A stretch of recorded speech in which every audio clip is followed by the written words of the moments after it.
श्री गणेशाय नमः। जय श्री कृष्ण। राधे राधे।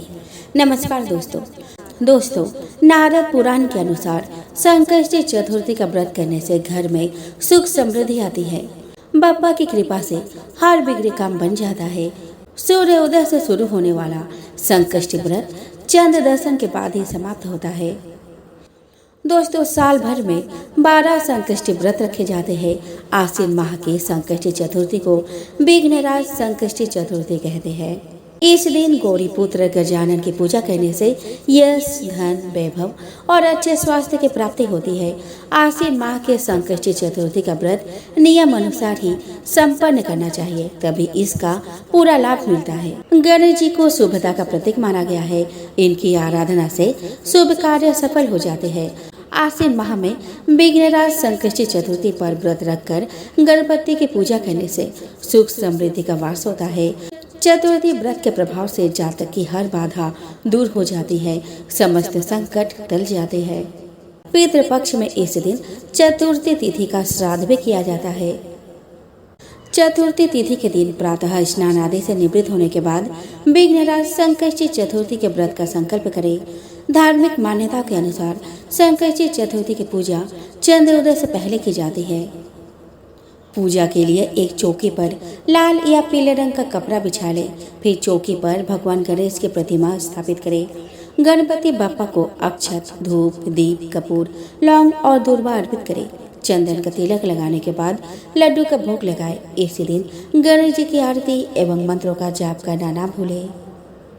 आइए दोस्तों, अब हम श्रवण करें संकष्टी गणेश चतुर्थी व्रत कथा का।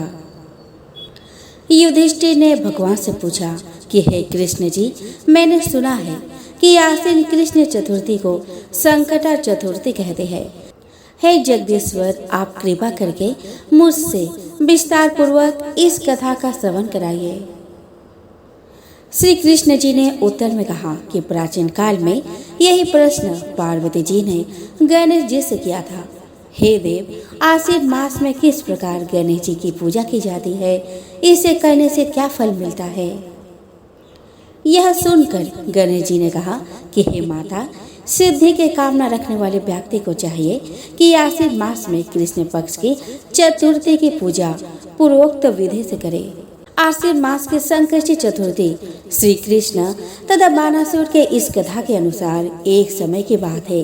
बानासुर की कन्या उषा ने सुषुप्त अवस्था में अनिरुद्ध का सपना देखा। अनिरुद्ध के विरह से वह इतनी अभिलाषी हो गई कि उसके चित्त को किसी भी प्रकार से शांति नहीं मिल रही थी। उसने अपनी सहेली चित्रलेखा से त्रिभुवन के संपूर्ण प्राणियों के चित्र बनवाए। जब चित्र में अनिरुद्ध को देखा तो कहा, मैंने इसी व्यक्ति को स्वप्न में देखा था। इसी के साथ मेरा पानी ग्रहण भी हुआ था। हे सखी, यह व्यक्ति जहाँ कहीं भी मिल सके ढूंढ लाओ, अन्यथा इसके वियोग में मैं अपना प्राण छोड़ दूंगी। अपने सखी की बात सुनकर चित्रलेखा अनेक स्थानों में खोज करती हुई द्वारकापुरी जा पहुंची। चित्रलेखा राक्षसी माया जानती थी। उसने वह अनिरुद्ध को पहचान कर उसने उसका अपहरण कर लिया और रात्रि में पलंग सहित अनिरुद्ध को उठाकर वह गोधूली बेला में बानासुर के नगरी में प्रविष्ट हुई। इधर प्रद्युम्न को पुत्र शोक के कारण असाध्य रोग से ग्रसित होना पड़ा। अपने पुत्र प्रद्युम्न एवं पौत्र अनिरुद्ध की घटना से कृष्ण जी भी व्याकुल हो उठे। रुक्मणी भी पौत्र के दुख से दुखी होकर बिलखने लगी और खिन्न मन से कृष्ण जी से कहने लगी कि हे नाथ, हमारे प्रिय पौत्र का किसने हरण कर लिया अथवा वो अपने इच्छा से कहीं गया है? मैं आपके सामने शोकाकुल हो अपने प्राण छोड़ दूंगी। रुक्मणी की ऐसी बात सुनकर श्री कृष्ण जी यादव के सभा में उपस्थित हुए। वह उन्होंने परम तेजस्वी लोमस ऋषि के दर्शन किए। उन्हें प्रणाम कर श्री कृष्ण ने सारी घटना कह सुनाई। श्री कृष्ण ने लोमस ऋषि से पूछा कि हे मुनिवर, हमारे पौत्र को कौन ले गया? वो कहीं स्वयं तो नहीं चला गया है। हमारे बुद्धिमान पौत्र को किसने अपहरण कर लिया, यह बात मैं नहीं जानता हूँ। उसकी माता पुत्र के वियोग के कारण बहुत दुखी है।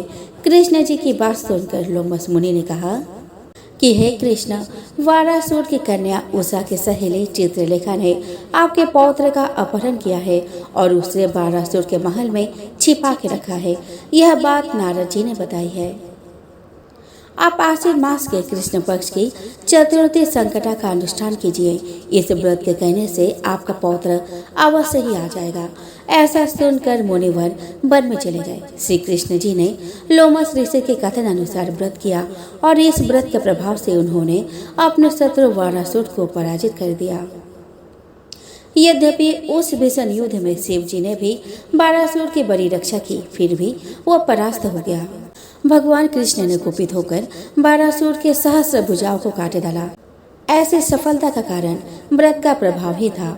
श्री गणेश जी को प्रसन्न करने तथा संपूर्ण विघ्न को हरने के लिए इस व्रत के समान कोई दूसरा व्रत नहीं है। श्री कृष्ण ने कहा कि हे राजन, संपूर्ण विपत्तियों के विनाश के लिए मनुष्य को इस व्रत को अवश्य ही करना चाहिए। इसके प्रभाव से आप शत्रुओं पर विजय प्राप्त करेंगे एवं राज्य अधिकारी होंगे। इस व्रत के महिमा का वर्णन बड़े बड़े विद्वान भी नहीं कर सकते। हे कुंती पुत्र, मैंने इसका अनुभव स्वयं किया है। यह मैं आपसे सत्य कह रहा हूँ। दोस्तों, एक समय की बात है। एक भाई बहन रहते थे। बहन का नियम था कि वह अपने भाई का चेहरा देखे ही खाना खाती थी। हर रोज वह सुबह उठती थी और जल्दी जल्दी सारा काम करके अपने भाई का मुंह देखने के लिए उसके घर जाती थी। एक दिन रास्ते में एक पीपल के नीचे गणेश जी की मूर्ति रखी थी। उसने भगवान के सामने हाथ जोड़कर कहा कि मेरे जैसा अमर सुहाग और मेरे जैसा अमर पिहर सबको दीजिए। यह कहकर वह आगे बढ़ जाती है। जंगल के झाड़ियों के कांटे उसके पैरों में चुभा करते थे। एक दिन भाई के घर पहुंची और भाई का मुंह देखकर बैठ गई तो भाभी ने पूछा कि पैरों में क्या हो गया है। यह सुनकर उसने भाभी को जवाब दिया कि रास्ते में जंगल के झाड़ियों के गिरे हुए कांटे पाँव में चुभ गए हैं।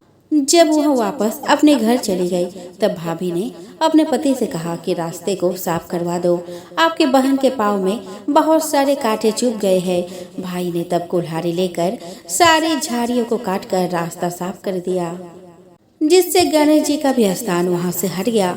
यह देखकर भगवान गुस्सा हो गए और उसके भाई के प्राण हर लिए। लोग अंतिम संस्कार के लिए जब भाई को ले जा रहे थे तब उसकी भाभी रोते हुए लोगों से कहे कि थोड़ी देर रुक जाओ, उसकी बहन आने वाली है। वह अपने भाई का मुख देखे बिना नहीं रह सकती है, उसका ये नियम है। तब लोगों ने कहा कि आज तो देख लेगी, पर कल कैसे देखेगी। रोज के दिन की तरह बहन अपने भाई का मुंह देखने के लिए जंगल में निकली। तब जंगल में उसने देखा कि सारा रास्ता साफ किया हुआ है। जब वह आगे बढ़ी तो उसने देखा कि सिद्धि विनायक को भी वहां से हटा दिया गया है। तब उसने जाने से पहले गणेश जी को एक अच्छे स्थान पर रखकर उन्हें स्थान दिया और हाथ जोड़कर बोले कि भगवान, मेरे जैसा अमर सुहाग और मेरे जैसा अमर पिहर सबको देना। और फिर बोलकर आगे निकल गई। भगवान तब सोचने लगे कि अगर इसकी नहीं सुनी तो हमें कौन मानेगा, हमें कौन पूजेगा। तब सिद्धि विनायक ने उसे आवाज दी, बेटी, इस खजूरी का 7 पत्तियां लेकर जा और उसे कच्चे दूध में घोलकर भाई के ऊपर छिटा मार देना, वह उठकर बैठ जाएगा। यह सुनकर जब बहन पीछे मुड़ी तो वहाँ कोई नहीं था। फिर वह यह सोचने लगी कि ठीक है, जैसा सुना वैसा ही कर लेती हूँ। फिर वह 7 खजूरी के पत्तियों को लेकर अपने भाई के घर पहुँची। उसने देखा कि वहाँ कई लोग बैठे हुए हैं। भाभी बैठी रो रही है और भाई की लाश रखी है। तब उसने उस पत्तियों को बताए हुए नियम के तहत भाई के ऊपर इस्तेमाल किया। तब भाई उठकर बैठ गया। भाई बहन से बोला कि मुझे बहुत ही गहरी नींद आ गई थी।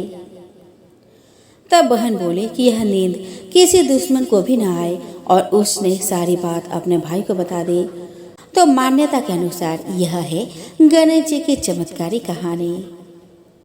पुराणों के अनुसार वेद व्यास जी भगवान गणेश को कथा सुनाते थे और बप्पा उसे लिखते थे। कथा सुनाते समय वेद व्यास जी ने अपने नेत्र बंद कर लिए वह 10 दिन तक कथा सुनाते गए और बप्पा उसे लिखते गए। लेकिन जब 10 दिन बाद वेद व्यास जी ने अपने नेत्र खोले तो देखा गणपति जी के शरीर का तापमान बहुत ज्यादा बढ़ गया था। वेद व्यास जी ने उनका शरीर ठंडा करने के लिए ही उन्हें जल में डुबा दिया, जिससे उनका शरीर ठंडा हो गया। कहा जाता है कि उसी समय से यह मान्यता चली आ रही है कि गणेश जी को शीतल करने के लिए गणेश विसर्जन किया जाता है। विष्णु भगवान का विवाह लक्ष्मी जी के साथ निश्चित हो गया। विवाह की तैयारी होने लगी। सभी देवताओं को निमंत्रण भेजे गए, परंतु गणेश जी को निमंत्रण नहीं दिया गया। कारण जो भी रहा हो, अब भगवान विष्णु की बारात जाने का समय आ गया।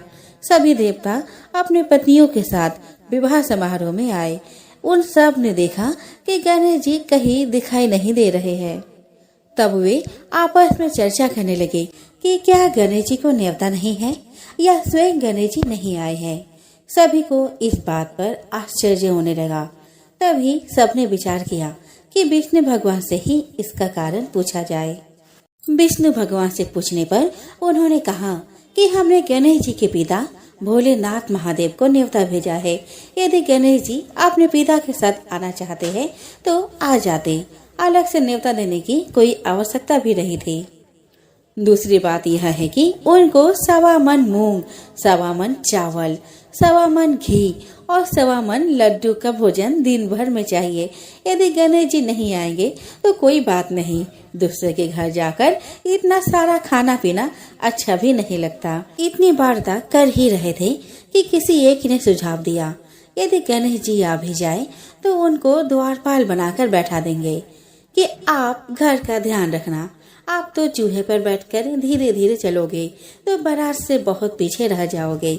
यह सुझाव भी सबको पसंद आया तो विष्णु भगवान ने भी अपनी सहमति दे दी।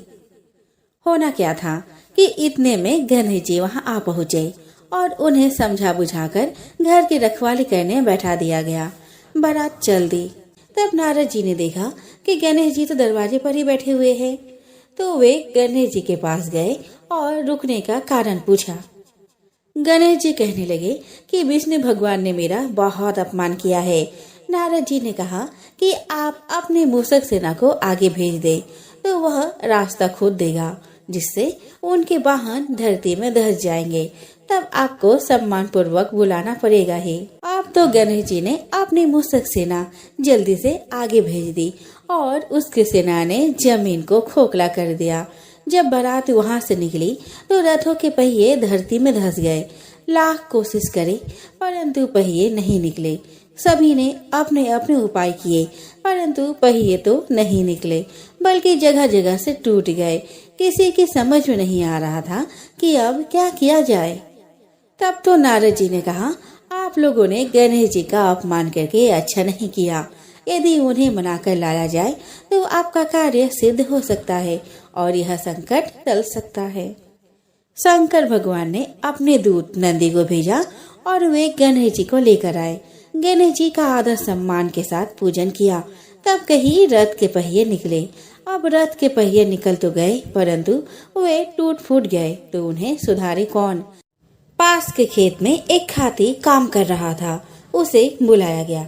खाती अपना कार्य करने के पहले श्री गणेशाय नमः कहकर गणेश जी की वंदना मन ही मन करने लगा। देखते ही देखते खाती ने सभी पहियों को ठीक कर दिया। तब खाती कहने लगा कि हे देवताओं, आपने सर्वप्रथम गणेश जी को नहीं मनाया होगा और ना ही उनकी पूजा की होगी, इसलिए तो आपके साथ यह संकट आया है। हम तो मूर्ख अज्ञानी हैं, फिर भी पहले गणेश जी को पूजते हैं, उनका ध्यान करते हैं। आप लोग तो देवता गण हैं, फिर भी आप गणेश जी को कैसे भूल गए। अब आप लोग भगवान श्री गणेश जी की जय बोल कर जाए तो आपके सब काम बन जाएंगे और कोई संकट भी नहीं आएगा। ऐसा कहते हैं कि बारात वहां से चल दी और विष्णु भगवान का लक्ष्मी जी के साथ विवाह संपन्न करा के सभी सकुशल घर लौट आए। एक बूढ़ी माँ गणेश जी जैसे आपने बेटी जी के काम सलामती के लिए वैसे सबका महीने की चौथ का व्रत करती थी। हर चौथ को पंसारी से थोड़ा सा गुड़ और घी लाकर 4 लड्डू बनाती, एक बेटे को देती, एक से पूजा करती, एक हथकार के लिए निकालती और एक चांद उगने पर खुद खा लेती। एक बार उसका बेटा ताई से मिलने गया। ताई ने बैसाखी चौथ का व्रत रखा था। ताई से पूछा, माँ तो 12 चौथ करती है। ताई बोली, तेरी माँ तेरी कमाई से तरमाल खाने के लिए 12 चौथ करती है। तू परदेश जाए तो वहाँ एक भी चौथ नहीं करेगी। लड़के को लगा कि ताई सब सच कह रही है। घर आकर माँ से कहा, मैं परदेश जा रहा हूँ, यहाँ तू मेरी कमाई खाने पीने में ही उड़ा देती है। माँ ने समझाकर रोकना चाहा, पर बेटा नहीं माना। माँ ने उसे साथ ले जाने के लिए चौथ माता के आंखें दिए और कहा, मुसीबत में ये आंखें तेरी मदद करेंगी। वह आंखें लेकर रवाना हो गया। घूमते हुए वह एक नगर में पहुंचा। उसने देखा एक बूढ़ी माँ रोती जा रही थी और पुआ बनाते जा रही थी। उसने कारण पूछा तो बूढ़ी माँ ने कहा, बेटा इस नगर की पहाड़ी पर एक दैत्य रहता है। पहले वह नगर में आकर कई लोगों को खाने के लिए मार देता था। अब राजा हर घर से एक आदमी दैत्य के पास भेजता है और आज मेरे बेटे की बारी है, इसलिए रो रही हूँ और उसी के लिए पुए बना रही हूँ। वह बोला, तो पुए मुझे खिला दे, तेरे बेटे की जगह मैं चला जाता हूँ। बूढ़ी माँ ने खीर पुए उसे खिला दिए। खा पी कर वह सो गया। रात को राजा के सैनिक आए तो बूढ़ी माँ ने उसे भेज दिया। दैत्य के सामने पहुँचने पर उसने चौथ माता की आंखें दैत्य की तरफ फेंक कर कहा, हे चौथ माता, यदि मेरी माँ मेरी सलामती के लिए व्रत करती है तो दैत्य का सिर कट कर गिर जाए। तुरंत दैत्य का सिर कट गया। लड़का वापस आ गया। राजा ने उसे उपहार देकर विदा किया। वह चलते हुए एक दूसरे राजा के नगर में पहुंचा। इस राज्य में आवा तभी पकता था जब एक इंसान की बलि दी जाती थी।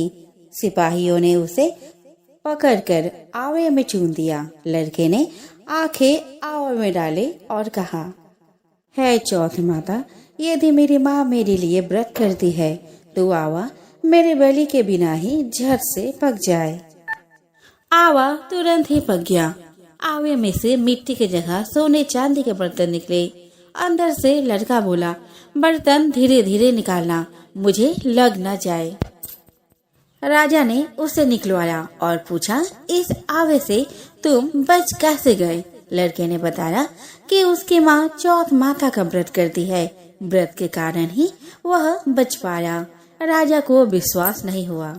उसने एक चांदी की सुराही बनवाई और कहा कि सुराही के नली से निकलकर दिखाओ, तब मुझे विश्वास होगा।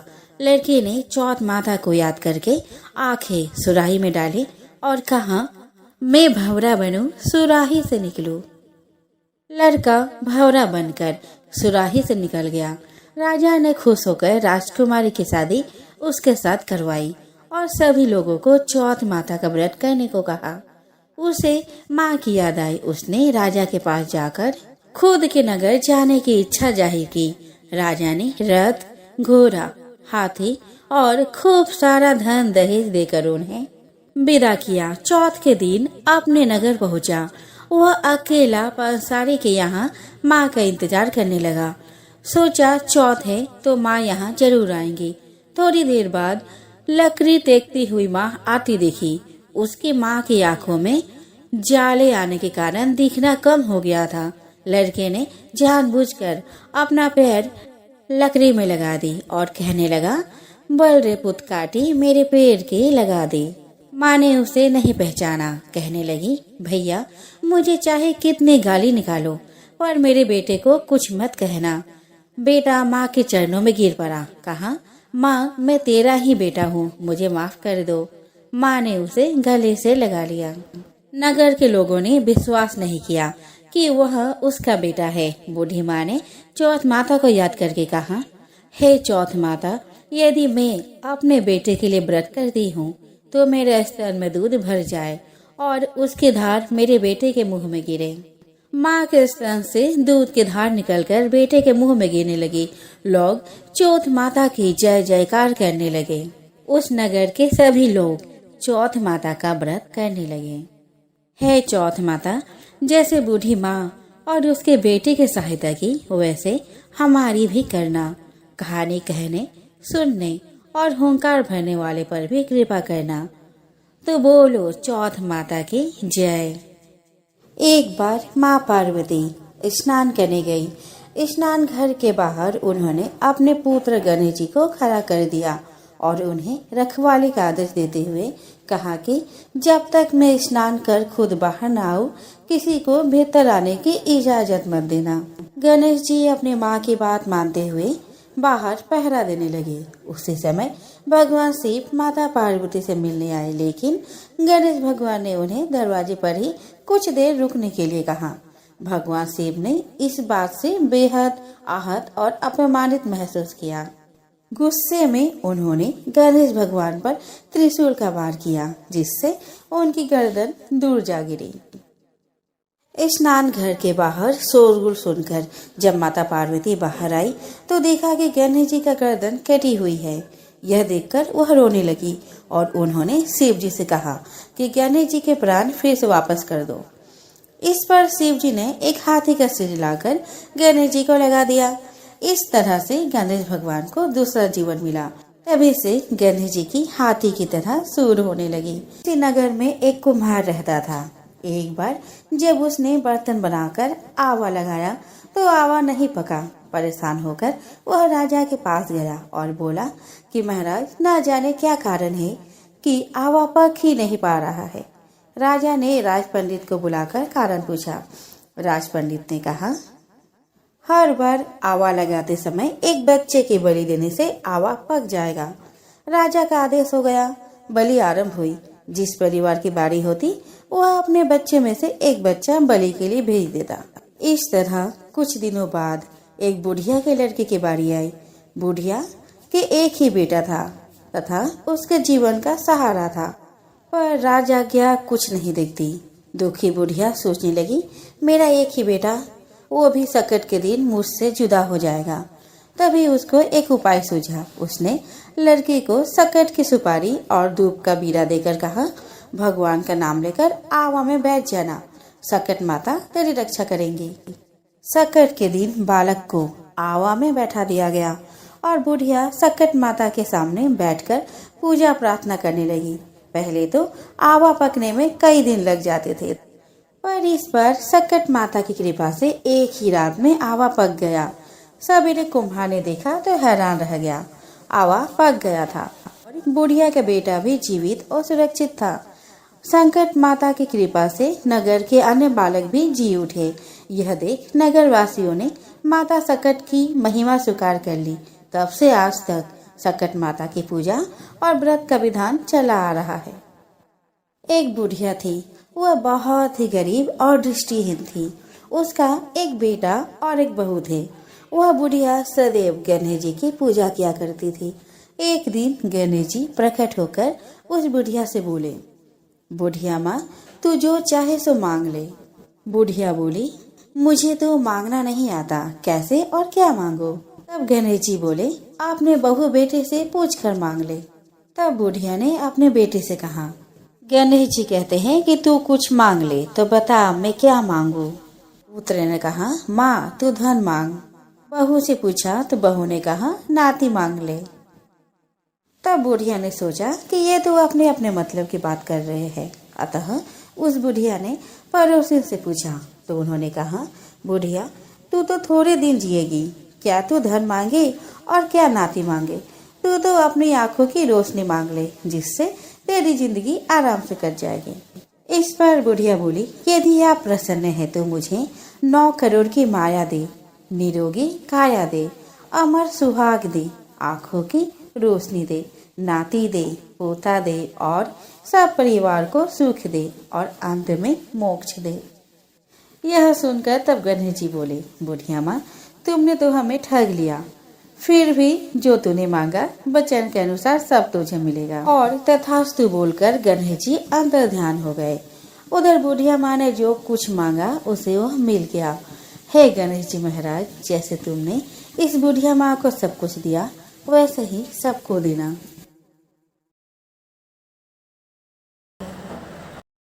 दोस्तों, एक समय की बात है, किसी नगर में एक सेठ सेठानी रहते थे। उनका एक बेटा और एक बेटी थी। बेटी का नाम धोधाबाई था। उन दोनों का विवाह सेठ और सेठानी ने बहुत धूमधाम से किया था। घर में खूब धन दौलत थी। एक ही दिन सेठ और सेठानी की मृत्यु हो गई। धोधाबाई विधवा हो चुकी थी और अपने भाई के घर में रहती थी। इस बात से उसकी भाभी बहुत नाराज रहती थी। ऐसे ही पितृपक्ष आया तो भाई बोला कि मैं पितरों के तर्पण और पिंडदान के लिए हरिद्वार जा रहा हूँ, तो मेरे जाने के बाद मेरी बहन को बुलाकर 15 दिन तक भोजन करवा देना। जो भी सामान चाहिए मैं लाकर रख देता हूँ। पत्नी बोली कि ठीक है। सामान लाकर रखने के बाद वो हरिद्वार चला गया। उसके जाने के बाद उसकी पत्नी बोली कि मेरी बहन का नाम पौधा है और ननद का नाम धोधा है। धोधा को भोजन न करवाकर पौधा को भोजन करवा देती हूँ। ऐसा सोचकर वह अपनी बहन को 15 दिन तक आकर भोजन करने के लिए कह आई। अपनी बहन को खाने के लिए कहने के बाद उसने ननद को घर से बाहर निकाल दिया और बाहर खेत में ननद और उसके बच्चों के लिए झोपड़ी डलवा दी। अपने बच्चे के साथ धोधाबाई झोपड़ी में रहने लगी। सुबह शाम वो धोधा को घर का काम करने के लिए बुला लेती थी। धोधा भाई के घर जाकर घर का सारा काम कराती थी। धोधाबाई लकड़ी की भारी लेने रोज जाती थी। उसी से गुजारा होता था। परंतु भाभी ने काम के लिए बुलाया तो उसने लकड़ी की भारी लाना छोड़ दिया। काम के बदले में भाभी बचा खुचा खाना उसे खाने को देती थी। जब भी वह भाभी के घर से आती तो आटा छानने वाला कपड़ा अपने साथ ले आती थी। घर आकर उस आटे में सने कपड़े को पानी में घोलकर चूल्हे पर चढ़ाकर पकाकर बच्चों को देती और कहती है कि खीर है, खा लो। बच्चे वही खाकर सो जाते थे। ऐसे ही उसका समय बीत रहा था। एक बार भाभी ने उसे आटा छानने वाला कपड़ा ले जाते देख लिया। भाभी धोधा से बोली, बाई जी, आटा छानने का कपड़ा कहाँ ले जा रही हो? इसे यही छोड़कर जाया करो। धोधा ने कहा कि ठीक है। उसी दिन भाभी ने उसे बचा कुचा भोजन में नहीं दिया। भाभी बोली कि कल आपके माँ का श्राद्ध है, बिना बुलाए तो आना मत। हाँ, आंगन में लगा ये पीपल का पेड़ अगर अपने जगह से हिले तो आ जाना। यह सुनकर धोधा बेहद दुखी हुई और रोती रोती अपने घर चली गई। घर पहुंची तो बच्चे बोले कि माँ, भूख लगी है, कुछ खाने को दो। वह बच्चे से बोले कि बेटा, आज हम सबका उपवास है, इसीलिए खाना नहीं खाना है, आज भूखे ही सो जाओ। अगले दिन बच्चे बोले कि माँ, मामी ने कहा था कि आज नानी का श्राद्ध है, तो चलो वहाँ चलते हैं। तो धोधा बोली कि बेटा, मामी ने कहा था कि आंगन में लगा पीपल का पेड़ अगर अपने जगह से हिले तो आ जाना। तुम बताओ, कभी पेड़ हिलता है? पत्ते हिलते हैं, टहनियाँ हिलती है, और कभी पेड़ को हिलते देखा है? उसने बच्चों को समझाया कि बिना बुलाए नहीं जाना चाहिए। शाम हुई तो उसके भतीजे आए और बोले, बुआ, माँ ने भोजन भेजा है। उसने देखा कि भोजन के नाम पर 2 सूखी रोटियों के ऊपर थोड़े से चावल रखे थे। यह देखकर उसे बहुत गुस्सा आया और अपने बच्चों से बोली कि इसे झोपड़ी के ऊपर फेंक दो, और वह भूखे ही अपने बच्चों को लेकर सो गई। सारी रात गंगा माँ को याद करती रही और प्रार्थना करती रही कि हे माँ, मेरे भाई की रक्षा करना, वो हमारी रक्षा करेगा।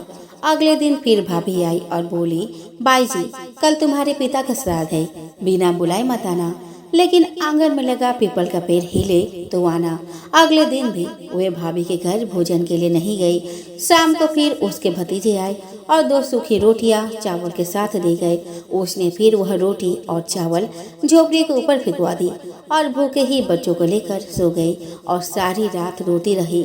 माँ गंगा से प्रार्थना करती रही कि हे गंगा माँ, मेरे भाई की रक्षा करना, वो हमारी रक्षा करेगा। इस तरह पितृपक्ष के 16 दिन बीत गए। उसका भाई वापस आया तो उसने देखा उसके घर के आंगन में कीचड़ ही कीचड़ भरा हुआ है। उसने अपने पत्नी से पूछा कि इतना कीचड़ क्यों है, मेरी बहन और भांजे कहाँ है?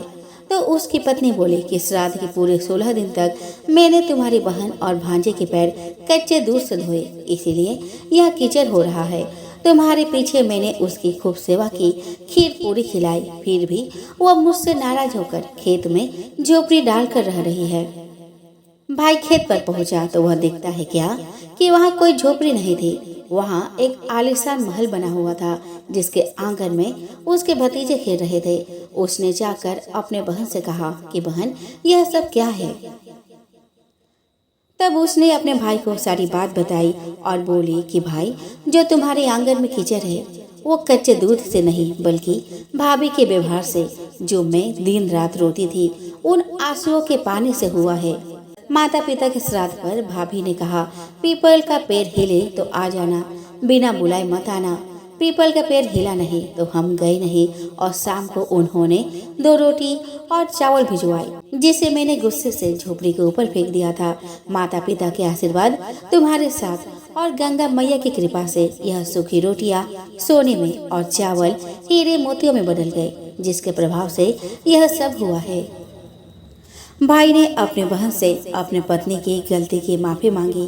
भाई ने धोधा भाई से घर लौटकर चलने को कहा तो धोधा भाई बोले कि भाई, गंगा मैया ने तुम्हारी रक्षा की, तुम हमारी रक्षा करोगे, लेकिन अब हम यही रहेंगे। यह सुनकर भाई ने अपने माता पिता को याद किया और बोला, मेरे पितरों ने जैसे मेरी बहन और भांजों की रक्षा की, उनके दुख काटे, वैसे सबके काटना, सबकी रक्षा करना।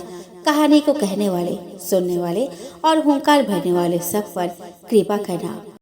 बोलो पितृदेव की जय हो।